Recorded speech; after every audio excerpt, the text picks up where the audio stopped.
sa ating nagugupiling sa sanay hanguin. Alleluia, Alleluia, Gloria Patri Dei. Ang Diyos ay naghihintay,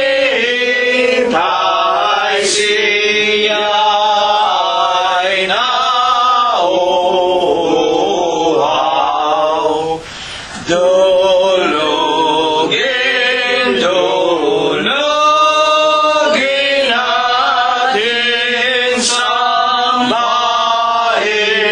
dumalangin.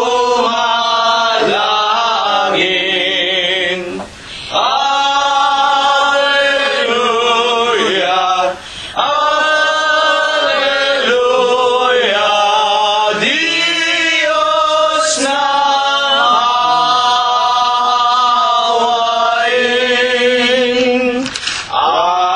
Angeles sa kaibasan nagpupuri-puri.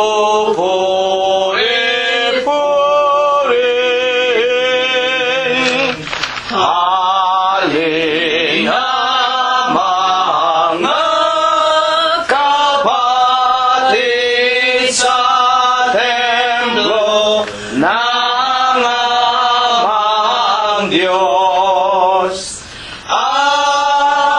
Alleluia, Alleluia, Diyos purihin, purihin.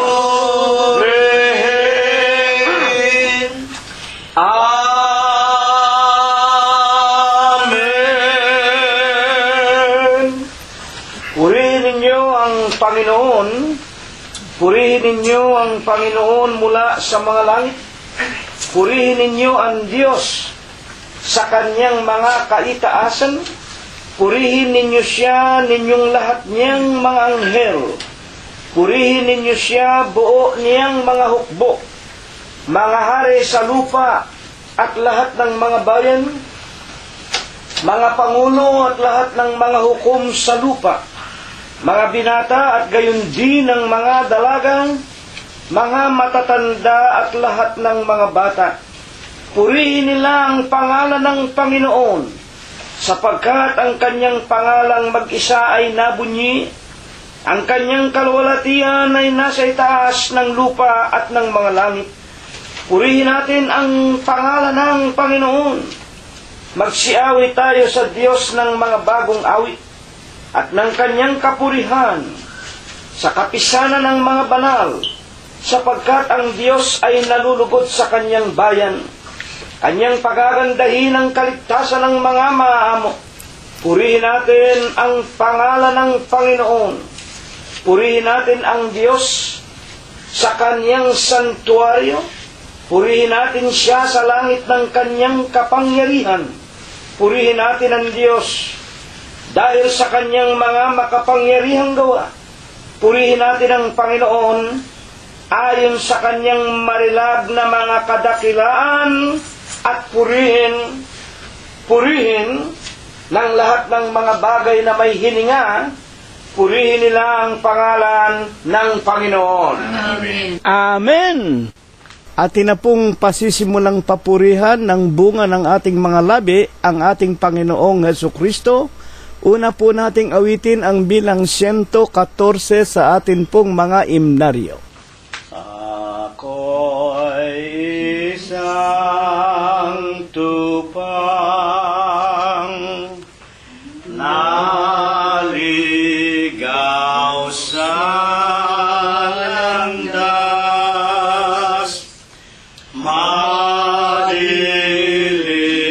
na bangin, siyang tinatahak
di maligaw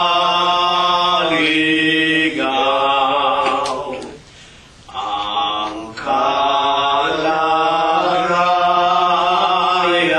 kong nasa sa panganib.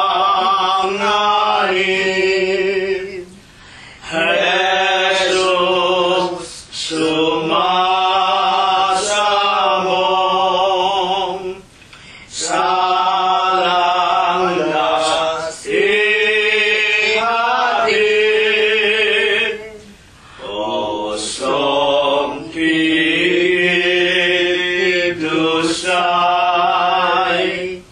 napatatanggilik sa dagila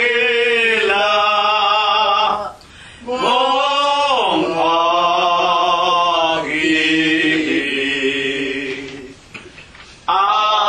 Ako'y iyong alalayan nang mapagpalamon ka ay landas na madilim. Ayong liwanagan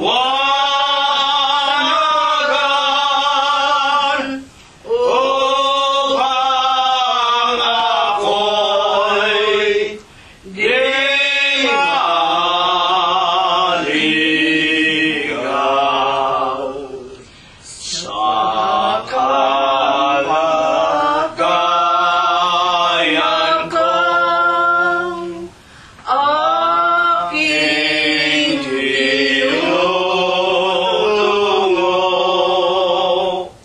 sa aking iawit hamot sa trono. Kamay ko'y abutin nang maligtas ako sa maibong ng tuso. Ako'y iyong alalayan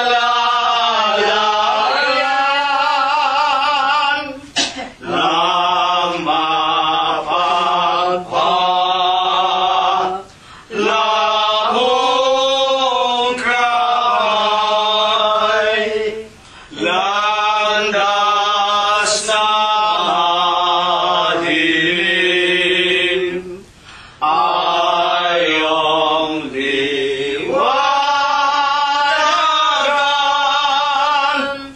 upang ako'y di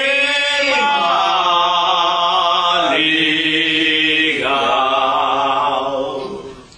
Atin pong patuloy na purihin, sambahin at luwalhatiin ang ating nag-iisang buhay at banal na Diyos. Walang iba kung hindi ang ating Panginoong Hesukristo. Numero 141 po ang ating susunod na aawitin. Ang pananampalataya ko'y tuloy sa Iglesia ng Diyos na marangal. Kristo Jesus ang siyang umaakay sa lahat ng nasasakupan.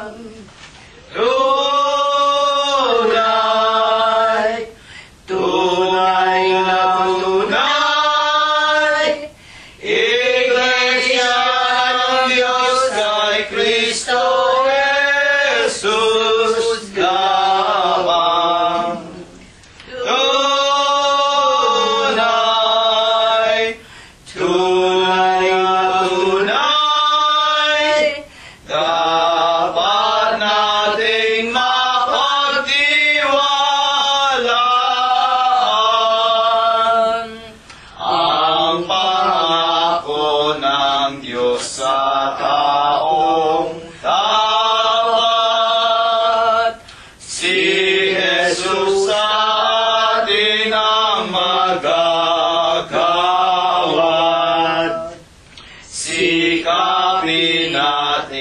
lahat na maganap, manatili hanggang sa wakas. Tunay, tunay, tunay, Iglesia ng Diyos kay Kristo Jesus lamang. Tunay, tunay na tunay, dapat nating mapagtiwalaan. Ligaling hirap ay ating ilagat sa Diyos at bugtong na anak. Sa himon ni Satan upang maligtas, laging masigla sa pagtupad. Tunay, tunay,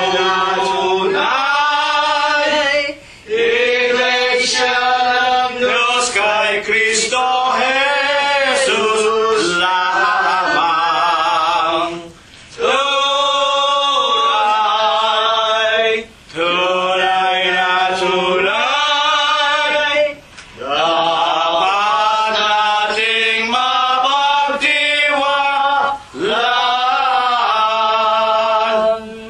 Ang mangmanghuwag nating tutularan, nagdayo ng bahay sa buhanginan. Di gaya ng ating inaasahan, Kristo Jesus ating saligan. Tunay,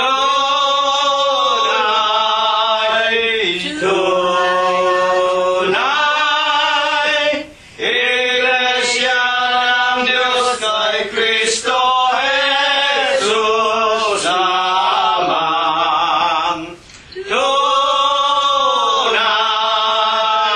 tunay na tunay, dapat nating mapagtiwalaan. Dakilang Panginoon po naming Diyos, Ama na lubha ka pong kagalang-galang, Ikaw po ay Diyos na sadya ka pong kapita-pitagan, nag-iisa ka pong Diyos na buhay, Ikaw po ang may-ari, Ikaw po ang lumalang ng lahat ng mga bagay, ang Diyos na pinakamakapangyarihan ka po sa lahat. Panginoon, na sakdal ka sa iyong pag-ibig, napakasagana mo po sa kagandahan ng iyong mga kalooban, napakadakila mo po sa iyong mga pagbibiyaya, datapwat ikaw po ay Diyos, na napakabanayad mo po sa iyong mga kagalitan. Amang banal na ikaw po ang nag-iisa at buhay na Diyos, ang Diyos ni Abraham, ni Isaac at ni Jacob. Ikaw ang Diyos ng iyong mga banal na propeta sa bayan ng Israel. Kinaawaan at kinahabagan mo din po ang aming minamahal na ama at ina, na sa mga huling kapanahunan po naming ito, tinawag mo rin po sila't inilagay sa iyong banal na Iglesia ng Diyos kay Kristo Jesus. Pinagtapatan ka din po nila't pinaglingkuran hanggang kani-kanilang mga kamatayan. Ama, sa banal, sakdal at malinis na pangalan mo pong Kristo Jesus, pagkatapos po, mangagpailang lang kaming muli ng mga awiting nagmula po sa kaibuturan ng aming mga puso, Itinitiklo po namin ang aming mga tuhod, nangangayupapa, nagpapakumbaba sa iyong banal na kaharian sa langit. Ipinaiilang lang po namin sa iyo ang aming tao sa pusong mga pagpapasalamat. Panginoong Jesus, maraming salamat po sa iyo. Sa maraming mga araw na kami po nilipos mo ng buhay, kagalingan at kalakasan, pati ang aming mga kabiyak ng puso, ang aming mga anak, mga manugang, mga apo kasangbahay, mga kamag-anakan sa laman, at sinasampalatayanan po namin ang lahat ng iyong mga tunay na mananamba sa Espiritu mo po sa iyong katotohanan, at ang mga lalakit mga babaeng sa araw-araw, kinakatok mo po ang kanilang mga puso, at sila man po yung binibigyan mo ng pagkakataong makarinig ng iyong banal na ebanghelyo sa iba't ibang dako nitong napakagulot mandarayang sanglibutan, kung paanong patuloy mo kaming iningatan at pinatnubayan sa maraming araw po na nagdaan sa malayong dakong ito na pinagdalhan mo po sa amin.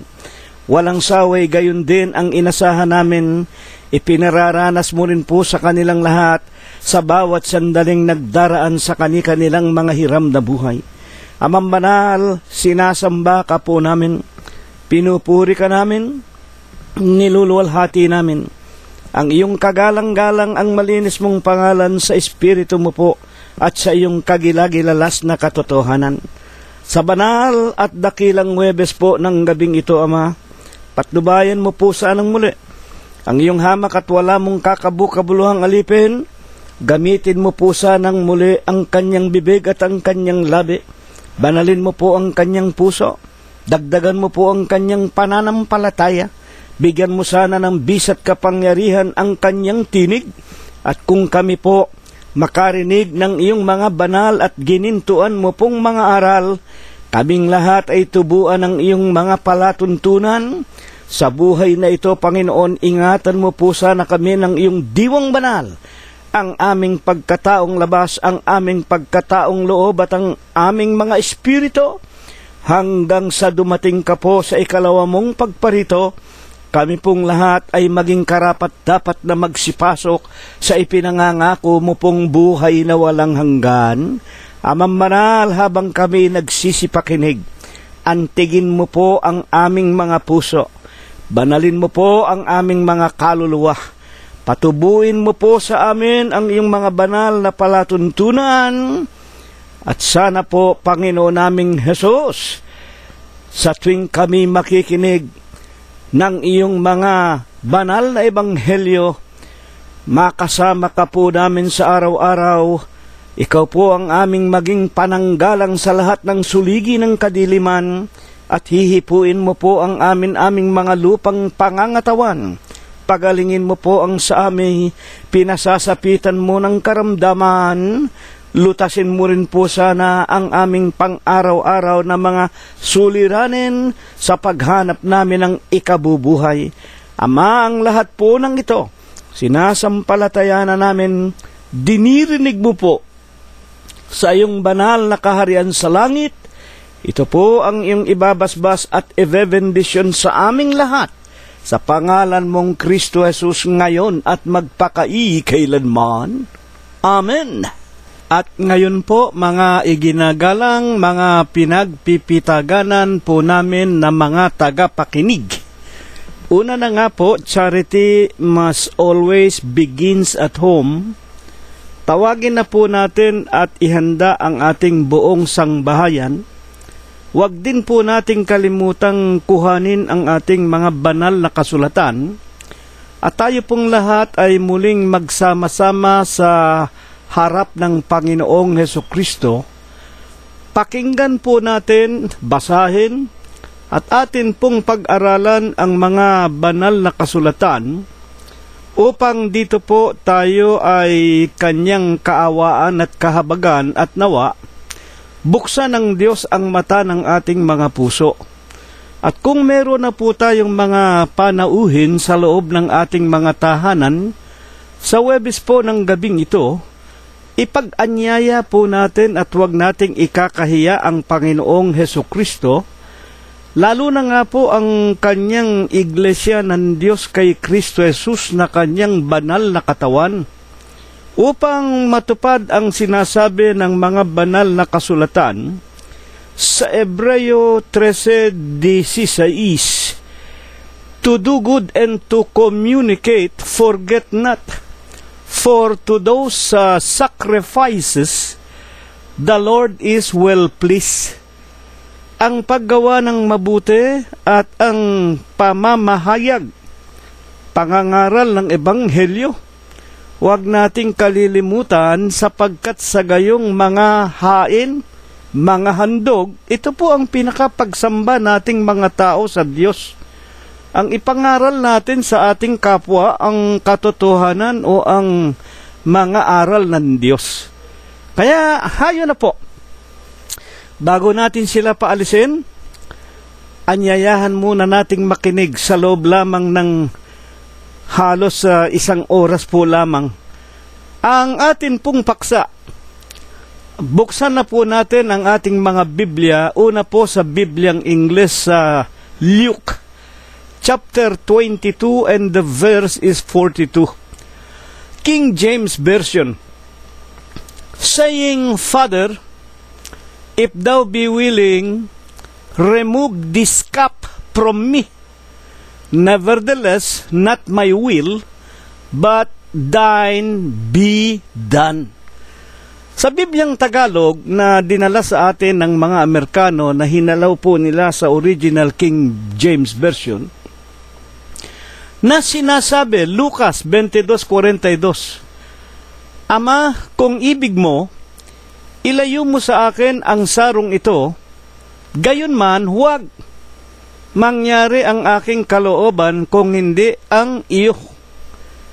Sa talata pong ito ay napakinggan po nating lahat, meron pong tinutukoy ang Panginoong Hesukristo sa kanyang pananalangin. Ang tagpong ito ay pagkakataon na ang Panginoon Diyos o ang Panginoong Hesukristo nang magkatawan tao na siya.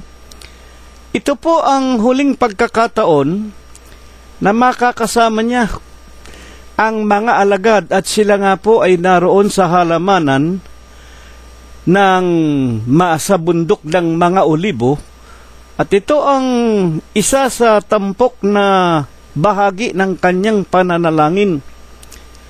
Ama, kung ibig mo, ilayo mo sa akin ang sarong ito. Meron pong saro na tinutukoy. Ito po yung kilalang kilala sa bansag na chalice. At ang simbahang Katoliko at ang mga Protestante, kung ilarawan po nila ito golden chalice. Sa katunayan po, ito ay walang iba kung hindi saro, yung ating sisidlan ng inumin o ng alak, tasa. Kung baga maaari, ilayo mo sa akin ang sarong ito, gayon man huwag mangyari ang aking kalooban, kundi ang iyo. Meron pong hiwaga. At nakakalungkot nga po, hanggang ngayon, 2017 na, bibihira po ang nakakaalam kung ano talaga itong chalice o itong tasa na ito. At ito po, ino-overdramatize ng mga simbahang kinagisnan at ng mga Protestante. Kung ilarawan nga po ito sa mga canvas na mamahalin pa, ang Panginoon nakaluhod sa harap ng bato at merong hawak-hawak na tasa. Ito nga po yung tinatawag nila na golden chalice. Ngunit kalimutan natin ang lahat ng kapaimbabawan na ginawa ng mga tao sa paglalarawan ng panalangin ng Panginoong ito o Panginoong Hesukristo. Una po nating itatanong, sa anong pagkakataon nga po baga sa kasaysayan ng bagong tipan napasulat ang talatang ito na siya po nating pinakapaksa? Nabanggit ko po sa inyo, ito na ang huling panalangin. At ito nga po, pagkatapos na sila, ay makapagdaos ng Last Supper o ng banal na hapunan, niyaya ng Panginoong Hesus ang kanyang mga alagad na magsiparoon sila sa bundok ng mga olibo at doon ay magsisipanalangin sila. Totoo po baga ang aking pagbubukas ng ating paksa sa Huwebes ng gabing ito? Hayaan natin ang Biblia ang magpaliwanag. Sa Lucas, buksan ninyo ang 22, umpisahan natin sa 35. At sinabi niya sa kanila, nang kayo ay suguin ko na walang supot ng salapi at supot ng pagkain. Ito po ang kumakatawan doon sa Mateo 10:1. Kung natatandaan ninyo, lagi nating pinag-aaralan yan, binabasa. Pinalapit niya sa kanya ang 12 alagad. At tinuruan sila ng kanilang mga gagawin, kung ano ang kanilang isusuot, kung ano ang kanilang ipangangaral, at binigyan sila ng mga kapangyarihang magpagaling at magpalabas ng mga masasamang espiritu. Balikan po natin ang ating paksa. Lucas 22:35, ito nga po ang pagkakataon, naroon na sila sa tinatawag na bundok ng mga olibo at ipinaalaala nga sa kanila ng Panginoong Hesus ang Mateo 10:1 nang sila'y una-unang tawagin. Sinabi niya sa kanila, nang kayo'y suguin ko na walang supot ng salapi at supot ng pagkain at mga panyapak, kinulang baga kayo ng anuman? At kanilang sinabi, hindi. Paliwanag po. Talaga naman po, kung basahin ninyo muli ang Mateo 10:1, pababa, talagang sa pangangaral nila, hindi sila pinagdala ng supot ng tinapay. Hindi sila pinagdala ng supot ng pera. Kahit na pamasahe. At wala silang dinalang anuman. Sapagkat sinabi nga ng Panginoon, ang manggagawa, karapat dapat sa kanyang kaupahan. At ang mga taong ito, palibasa'y nalalaman nila na ang kanilang sinusunod, ang Panginoon na lumalang ng langit at ng lupa, hindi nga wika nga mahirap para sa Diyos o sa Panginoong Jesucristo na ibigay ang kanilang kakailanganin, basta't susundin lamang nila ang utos ng Diyos. At sa 22:36 ng Lucas paman din, mga magulang at mga kapatid, sa ikapagpapatuloy po ng ating pag-aaral, sinabi ni Jesus sa kanila, ngunit ngayon, ang mayroong supot ng salapi ay dalhin ito, at gayon din ang supot ng pagkain. Ano po ang malaking pagkakaiba? Noong kasama nila ang Panginoon sa pangangaral, hindi sila pinagdala ng kahit na anong ikabubuhay. Wala silang dadalhin. Ngunit, ngayon, ano po ang ibig sabihin nito? Ngayon ito na ang huling pagkakasama ng mga apostol sa Panginoong Jesucristo, sapagkat alam nga po natin dito sa gabing ito, dadamputin na ang Panginoon at ikukulong na hanggang siya nga po ay ipako sa krus, sapagkat siya nga po ay pagkakanulo na ni Judas Iscariote. Ituloy natin. At sinabi ni Jesus sa kanila, ngunit ngayon, ang mayroong supot ng salapi, dalhin ito, at gayon din ang supot ng pagkain. At ang wala, ipagbili niya. Makinig po tayong mabuti, Ngunit ngayon, alam ng Panginoon, mapapahiwalay na siya. Ang mayroong supot ng salapi, dalhin ito. At gayon din ang supot ng pagkain. Makinig po tayo. At ang wala, ipagbili niya ang kanyang balabal at bumili ng isang tabak. Dito, bigyan nating emphasis. Ang sabi ng Panginoon, ang walang dala sa inyo ng supot ng pagkain, kung wala kayong dalang supot ng pagkain, ipagbili niya ang kanyang balabal at bumili siya ng isang tabak.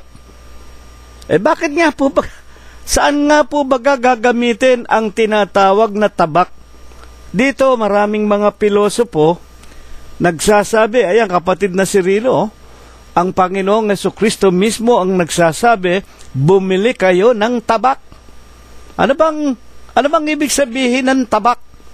sa marami nating pag-aaral ng Biblia, kapag binabanggit ng Panginoon Diyos, kung ako'y magdadala ng tabak sa isang lupain, pag binabanggit po yung tabak, armada, arm, barel, armalite, kutsilyo, patalim, lahat ng makamamatay, yan ang sinasagisag ng tabak. Kaya maraming mga pilosopo, ito'y ginagamit nila para sabihin, ayan, kapatid na Cirilo, ang Panginoon mismo nagsasabi, ang kanyang mga alagad magdadala ng mga tabak. Saan magagamitin itong tabak? Hayaan natin ang Panginoong Jesus din naman ang magpaliwanag. Panginoon, tunay po baga na pinagdadala mo na ng mga tabak ang iyong mga alagad, na ang ibig sabihin ng tabak para hindi lamang ipagtanggol ang kanilang sarili laban sa mga kaaway, kung hindi, pumatay ng tao. Kaya nga, merong mga relihiyon dyan, hindi ba? Yung ISIS. Yung ISIS, hindi ba may mga tabak yan? Pumupugot, literally speaking, pinuputol ang ulo ng mga Kristiyano o ng kanilang mga kalaban. At marami pa, maraming relihiyon. Ang kanilang mga mangangaral, may mga baril, may mga tabak, may mga kutsilyo, at kung ano-ano pa na magagamit nila na pananggalang sa mga kaaway. Ngunit, bakit nga po baga pinabibili ng Panginoong Jesus nang siya ay mapapahiwalay na sa mga alagad? Sinabi nga niya noon, hindi ko kayo pinag-utusang magdala ng supot ng salapi. Noon, hindi ko kayo pinag-utusang magdala ng supot ng pagkain. Ngunit ngayon, mahihiwalay na siya. Ipapako na siya sa krus. Magdala na kayo ng supot ng salapi. Magdala na kayo ng supot ng pagkain. At kung wala, ipagbili niya ang kanyang balabal at bumili siya ng tabak. Saan ba gagamitin yung tabak? Para pumatay ba? Para manaksak ba? Para ba iganti ang kanilang sarili? Kung may mga kaaway, hayaan ninyo ang Panginoong Jesucristo sa Mateo 26:51, ganito ang sinasabi. At narito ang isa sa mga kasama ni Jesus, iniunat ang kanyang kamay. Ito nga po si Apostol Pedro. At itong pagkakataong ito, nang dadamputin na nga po ang ating Panginoong Jesucristo para ikulong na, sapagkat ipinagbili na siya ng 30 putol na pilak, nang tanungin nga po siya ng mga alagad na kasama ni Judas Iscariote, ikaw baga ang Kristo? Ako nga. At kanilang pinasimulang talian ang mga kamay ng Panginoon. Ngunit si Apostol Pedro, na noon ay may dalang tabak, iniakma ang kanyang tabak at tinagpas ang tenga ng alagad ng nakasama ng mga kalaban ng Panginoon. 26:51 ng Mateo, at narito ang isa sa mga kasama ni Jesus, iniunat ang kanyang kamay, binunot ang kanyang tabak, sinugatan ang alipin ng dakilang saserdote, tinagpas ang kanyang tenga. Ngunit, ituloy natin, 52 hanggang 37, nang magkagay sinabi sa kanya ni Jesus, isauli mo ang iyong tabak sa kanyang lalagyan, sapagkat ang lahat ng nangagtatangan ng tabak ay sa tabak mga mamatay. Sapagkat sinasabi ko sa inyo, na kinakailangang matupad sa akin itong nasusulat, at ibilang siya ang Panginoon sa mga swail, sapagkat nauukol sa akin at ito ay may katuparan. Ano po ang napakinggan natin? Nang tagpasin ng isa sa mga alagad ng Panginoon, sabi nila si Pedro, ang sabi ng Panginoon, isalong mo, isauli mo ang tabak sa kanyang lalagyan. At sinasabi ko sa inyo, ang nagtatanga ng tabak, sa tabak mamamatay. Ang ibig lang sabihin, ang nabubuhay sa patalim din mamamatay. Sa makatwid, hindi po utos ng Panginoon nang siya'y mapapawalay na sa mga alagad na mula ngayon magdala na kayo ng supot ng salapi, magdala na kayo ng pera, ng pamasahe ninyo, magdala na kayo ng supot ng pagkain.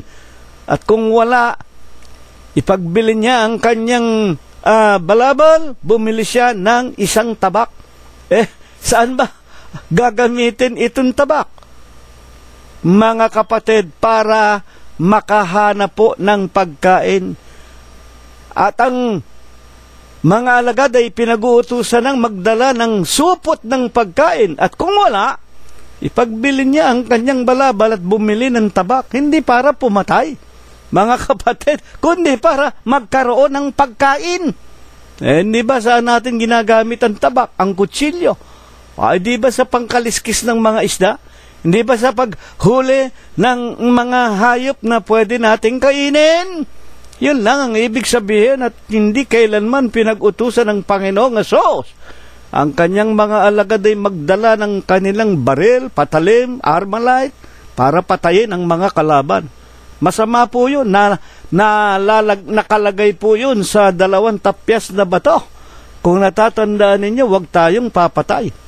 At iibigin natin ang ating mga kapwa gaya ng pag-ibig natin sa ating mga sarili. At sinabi ng Panginoon, ito'y nasusulat. Alin?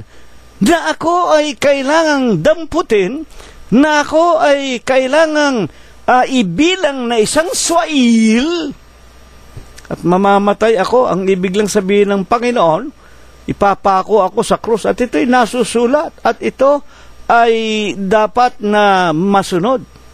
Kaya nga, ipagpatuloy po natin ang ating mga pag-aaral ayon pa man din sa mga banal na kasulatan. Ano nga po baga ang siyang ipinanalangin ng Panginoong Jesucristo na siyang ibinangon sa atin bilang paksa? Ano nga po baga ang siyang kahulugan nitong panalangin? Lucas 22:42. Ito nga po ibinangon sa atin na sinasabi, Ama, kung ibig mo, ilayo mo sa akin ang sarong ito. Gayunman, huwag mangyari ang aking kalooban, kundi ang iyo. Ano mang sumasagisag doon sa ilayo mo sa akin ang sarong ito? Alam po nating lahat, mga kapatid at mga magulang, na ang Panginoong Jesucristo, siya rin po ang Diyos na nagkatawan tao po lamang. Ang wika ng Panginoon sa San Juan 10:30, ako at ang Ama ay iisa. Bakit nga po sinasabi pa ng Panginoong Jesucristo, Ama, idinadalangin ko sa iyo, kumbaga maaari, ilayo mo sa akin ang sarong ito kung ibig mo. Gayunman, wag namang mangyari ang ibig ko kung hindi ang kalooban mo.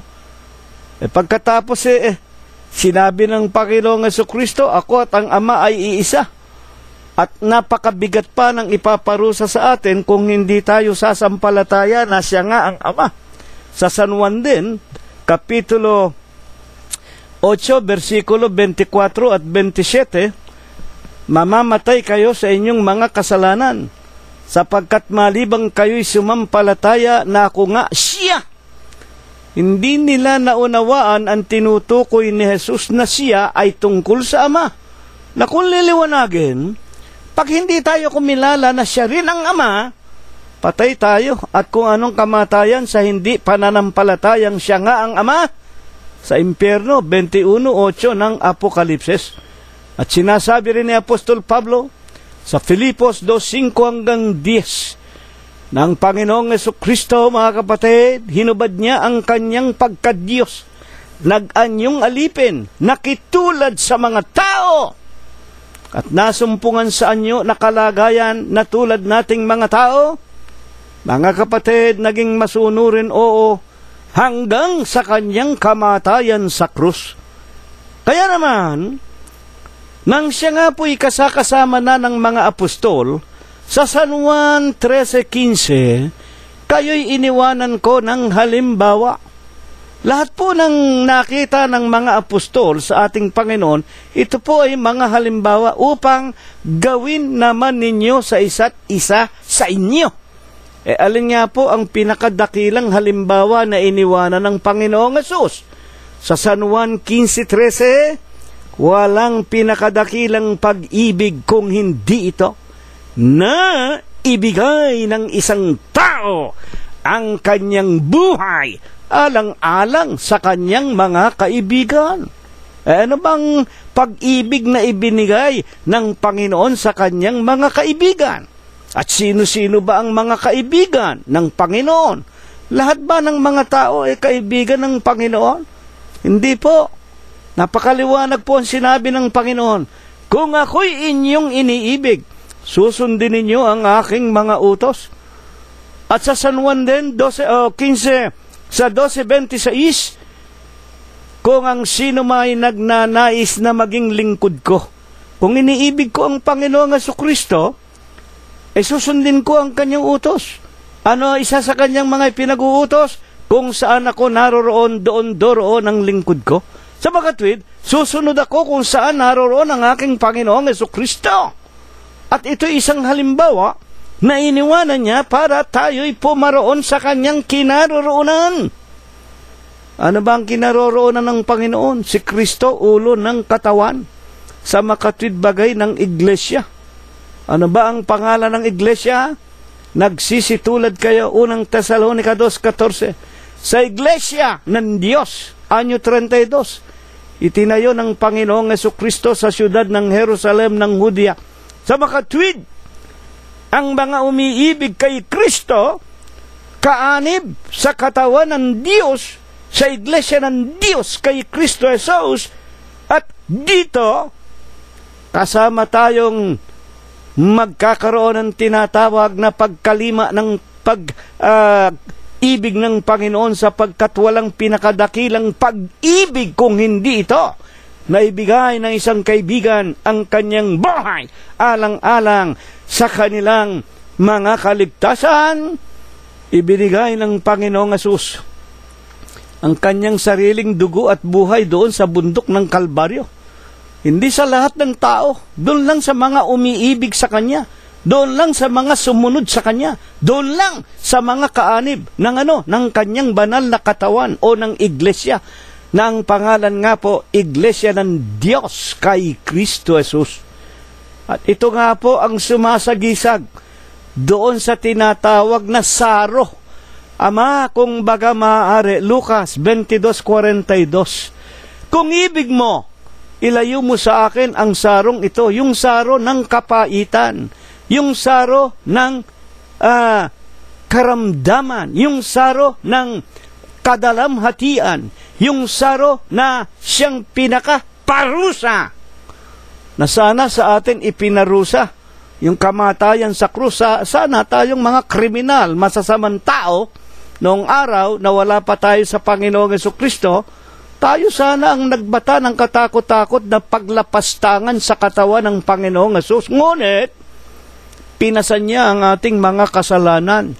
Kaya nga, ano nga po itong saro na tinutukoy na ayon sa ating pag-aaral, itong pinakadakilang pag-ibig na maigagawa ng isang tao sa kanyang iniibig?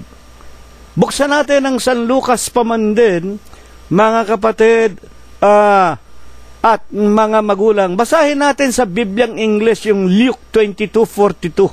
Saying, Father, if thou be willing, remove this cup from me. Nevertheless, not my will, but thine be done. Inulit lamang, at sa pagkakataong ito, binasa natin ulit sa Bibliang English para lubos po nating maliwanagan na ano sinasabi. Father, if thou be willing, Ama, kung gusto mo, alisin mo sa harap ko ang tinatawag na sarong ito. Alisin mo sa harap ko. Ang ibig sabihin ng Panginoon, kumbaga maaari, Panginoon, ayaw kong mapako sa krus. Ayaw kong sampalin ako ng mga tao. Ayaw kong sipain ako. Ayaw kong saksakin ako sa tagiliran. Ayaw kong kaladkarin ako sa mga hukuman. Pero, wag ang sa akin, kung hindi ang iyong kalooban sa langit, ito ang maghari sa akin. At kung ano nga yung kalooban ng Ama sa langit, yun nga ang binanggit ng Panginoon kanina. Sapagkat ito'y nasusulat ukol sa akin, ako'y itatakwil bilang isang swail, isang masama, isang makasalanan. At ito'y kailangang maganap. Kung ano yung kalooban ng Ama, hindi po matututulan ng sino man yon. At kung ano yung nakasulat, sinalita ng Diyos, pinanukala ng Diyos, tulad sa sinasabi sa Isaiah 46:11, aking pinanukala, akin namang gagawin, aking sinalita, akin namang papangyayarihin. Kaya hindi po natin pwedeng matutulan yun. At ang ibig ng Diyos sa langit, magdusa ang kanyang katawan na ginamit niya nang siya'y magkatawan tao, hinubad niya ang kanyang pagka-Diyos, at ito ang pagpapakita ng isang napakadakilang pag-ibig na magagawa ng isang tao, isang kaibigan sa kanyang kaibigan. Ibibigay niya ang kanyang buhay alang-alang sa kaligtasan ng kanyang kapwa-tao o ng kanyang kaibigan. At yan nga po ang pag-ibig ng Panginoong Jesucristo o ng Panginoon Diyos.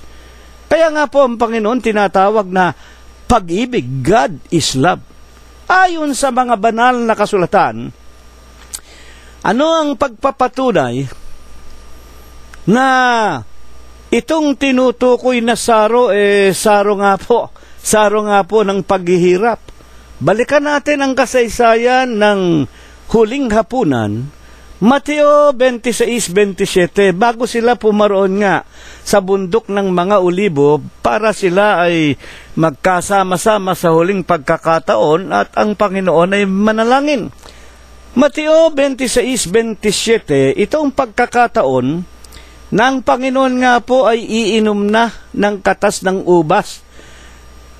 At dumampot siya ng isang saro, isang tasa, at nagpasalamat at ibinigay sa kanila na nagsasabi, magsiinom kayong lahat diyan.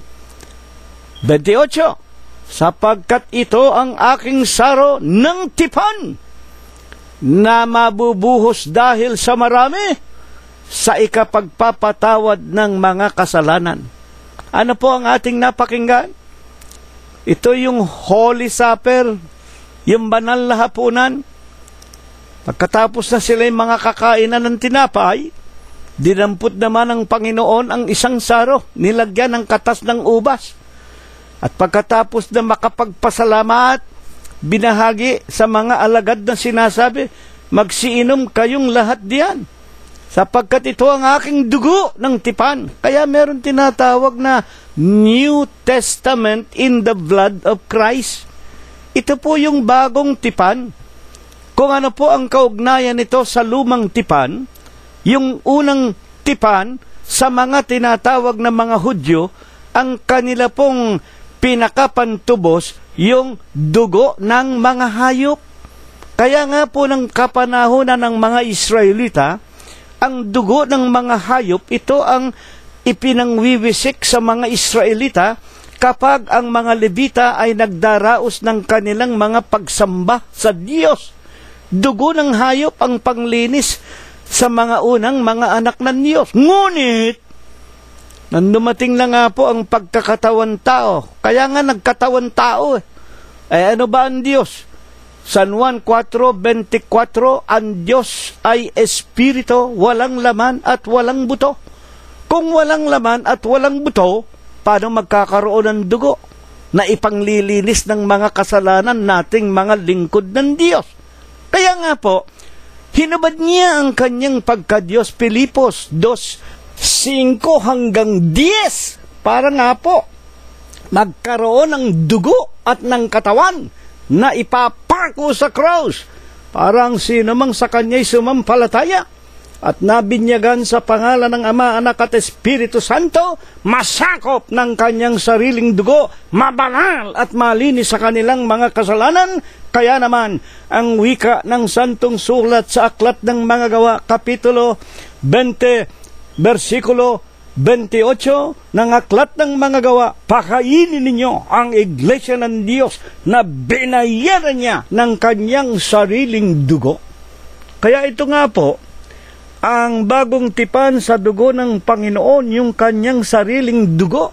At yung saro, ito po ay kumakatawan, mga kapatid, sa kanyang paghihirap, sa kanyang pagdurusa na dahil nga po rito sa dugong ito, ang lahat ng sa Kanya'y sumampalataya. Hindi lahat ng tao. Yun lang umibig sa Panginoong Jesucristo. Yun lang sumunod sa Kanyang mga utos. Yung nagpailalim sa Kanyang mga palatuntunan. Ito lang ang nasakop, ang malilinis ng Kanyang dugo doon sa bundok ng Kalbaryo. Kaya nga po, basahin natin ang Mateo 26:31 para lubos nating maliwanagan.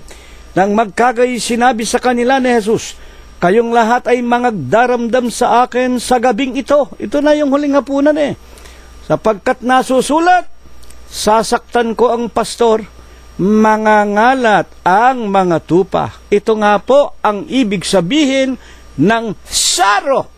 Mga minamahal, ginigiliw naming mga tagapakinig. Yung saro po, sagisag yun ng paghihirap, kamatayan, pagdurusa ng Panginoong Jesucristo. Bakit po?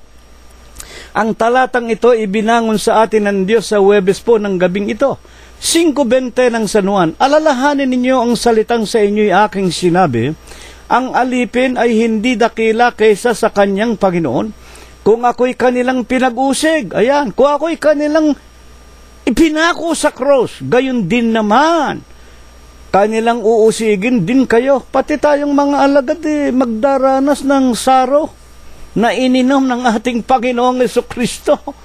Kung tinupad nila ang aking utos, ang inyo man ay tutuparin din. Hindi nga tinutupad ang utos ng Panginoong Jesus lalo na tayong mga tao sa huling araw. Kaya nga kami itinatakwil na ng aming mga kamag-anakan hanggang ngayon, mga Katoliko at mga Protestante at mga panatikong mga iglesia ng tao di ba totoo yan? At sa 15:21 ng San Juan, dadapwat ang lahat ng mga bagay na ito, gagawin nila sa inyo dahil sa aking pangalan. Ano bang pangalan ng Panginoon? Kristo Jesus. Ano pa ang kanyang pangalan? Deus, Diyos.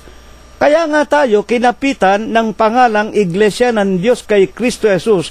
Tayo po ang katawan ng Diyos. Hindi tayo tatanggapin ng mga tao. Pinagwiwikaan tayo mga siraulo, mga ulol, mga wika nga, maninira. Bahala kayo sa buhay ninyo. Talagang pag-uusigin ninyo kami. Kung ang Panginoong Jesucristo pinako nyo sa krus kami pa ba? Sapagkat hindi nila nakikilala ang sa akin ay nagsugo. Ayan. Hindi ninyo makikilala ang Panginoon Diyos. Hindi nyo nalalaman na siya rin ang Kristo. Kaya nga, maging noong panahon pa ba ng mga banal ng Diyos, panahon pa ng mga Israelita, ayon kay Propeta David, ano ang kinakatawan ng saro? Basahin po natin, 116:12. Ano ang aking ibabayad sa Panginoon? 116:12, aklat ng mga awit ni Propeta David. Nang siya po ay nagpapasalamat dahil sa mga kabutihan ng Diyos sa kanya. Ano ang aking ibabayad sa Panginoon dahil sa lahat niyang kabutihan sa akin? Ituloy natin 13-14. Aking kukunin ang saro ng kaligtasan. Tatawag ako sa pangalan ng Panginoon. Babayaran ko ang panata ko sa Panginoon, oo, sa harapan ng buo niyang bayan. Anong ibabayad ko sa Panginoon? Napakabuti ng Panginoon. Ng Panginoon ni David, ginawa siyang katangi-tangi, ginawa siyang wika nga, makapangyariang hari, binigyan siya ng magandang palasyo, pinagkalooban siya ng lahat ng kayamanan, lahat ng kapurihan at karangalan. Ano ibabayad ko? Kukunin ko ang saro ng kaligtasan. Ang ibig lamang sabihin ng lalaking si David, iinumin ko rin ang saro ng kapaitan ng Panginoon.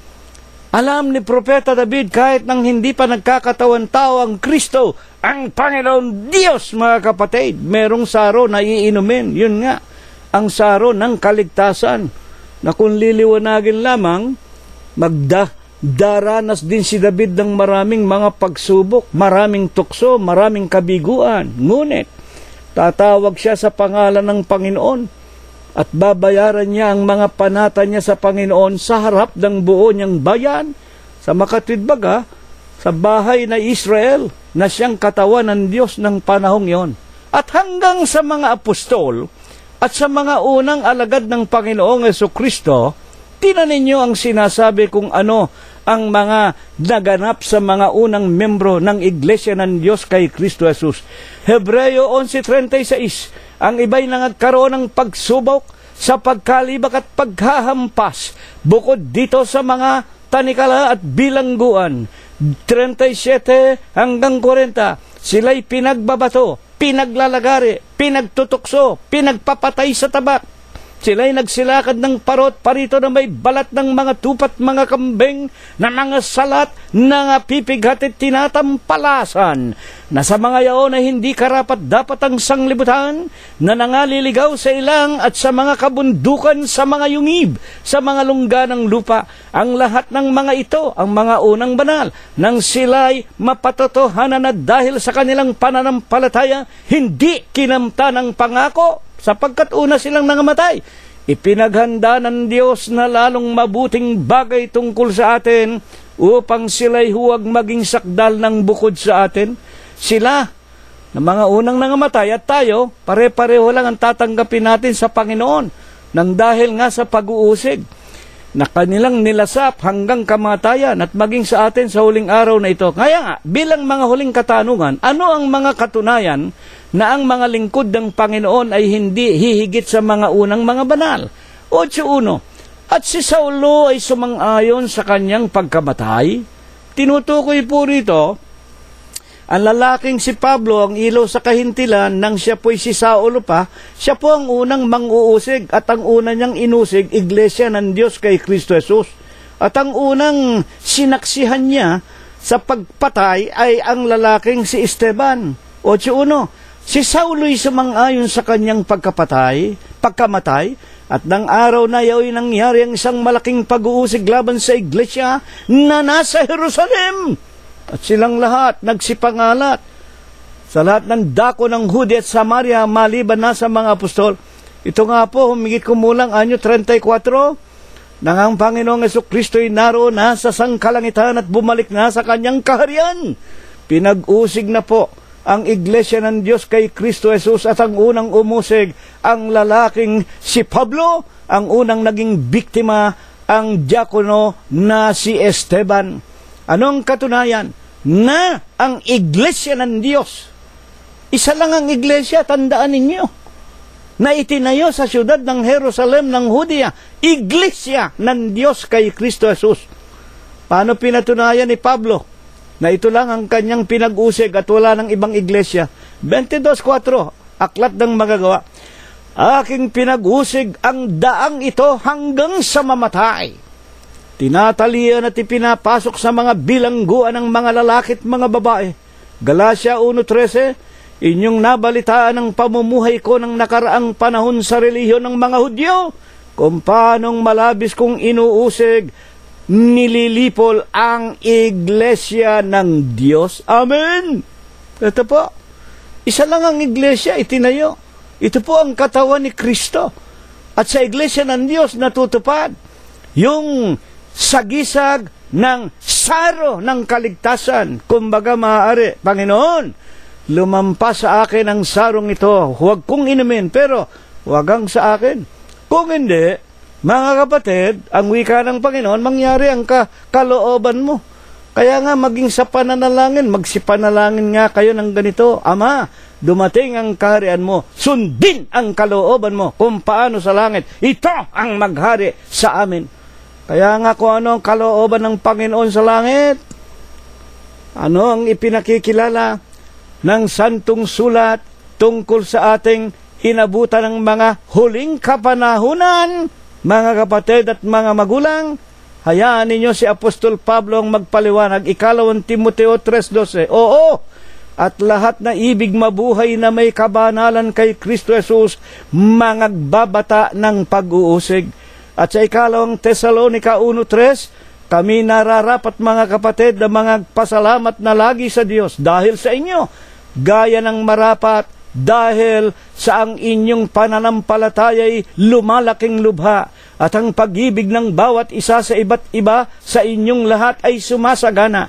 Ano pat kami sa aming sarili na nagmamapuri sa inyo? Saan? Sa Iglesia ng Diyos dahil sa inyong pagtitiis at pananampalataya sa lahat ng pag-uusig sa inyo at sa mga kapighatiang inyong tinitiis. Amen. Ang lahat ng nagnanasa na makarating sa langit, daranas din naman ng mga pagtitiis.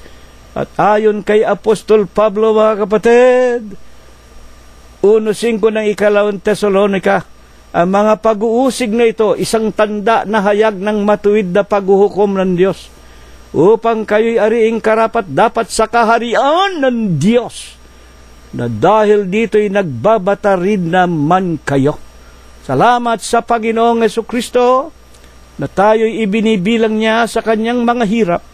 Salamat sa Panginoon Diyos sapagkat tayo'y ibinibilang niya na talagang kanyang mga iniibig, na tayo man, mga kapatid, hindi magdaranas ng kalwalhatian at ng mga kapayapaan maliban na dalhin din naman natin ang ating krus, kung paanong dinala, kung paanong pinasan, kung paanong ininom ng Panginoong Jesucristo ang saro ng kapaitan.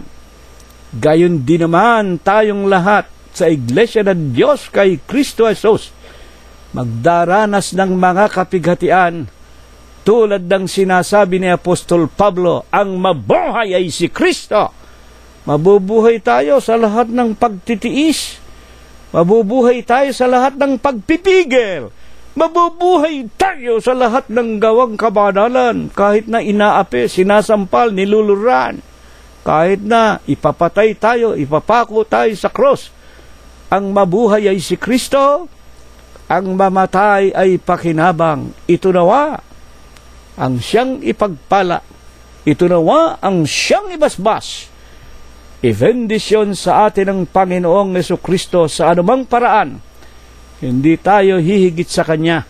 Sa anumang paraan, kailangang inumin natin ang saro ng kaligtasan, ang kapaitan, ang pagdurusa, mga luha, pagsubok, kalumbayan, sapagkat ito ang kanyang kalooban sa langit, kung paano sa langit ito nawa maghari sa ating lahat hanggang tayo'y magkita-kita doon sa tunay na buhay, sa buhay na walang hanggan.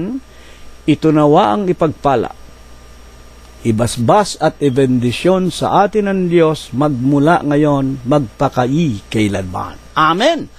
Kapayapaan ang sumaatin, mga kapatid, at ngayon po bago tayo maghiwa-hiwalay, tanggapin po nating lahat ang walang hanggang pag-ibig, ang walang hanggang pagbibiyaya, ang pakikipisan, kaaliwan, pamamatnubay at ang kagalingan, ang hindi maulatang banal na biyaya, basbas at bendisyon, pagliligtas at pagpapagaling ng kanyang banal na espiritu.